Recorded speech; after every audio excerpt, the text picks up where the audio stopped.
ख्वाबों के सिलसिला में आज हमारा टॉपिक है कि अगर इंसान ख़ुद को ख्वाब में बुलंदी से गिरता हुआ देखे तो इससे क्या मुराद है। पहली बात, अक्सर उलमा के नज़दीक ख्वाब में बुलंदी से गिरना उस शख्स की अलामत है जिस शख्स को नज़र बद लगी हुई हो।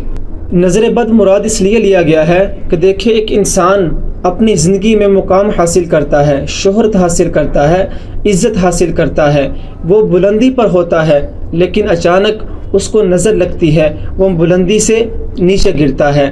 इसलिए ख्वाब में जब वो देखे कि वो बुलंदी से नीचे गिर रहा है तो इसकी मुराद होगी कि उस इंसान को नज़र बद लगी है।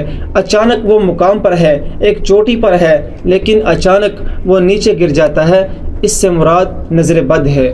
इसका एक मान ये भी हो सकता है कि बुलंदी से नीचे गिरना, इससे नुकसान मुराद हो सकता है, वो चाहे नुकसान दीनी हो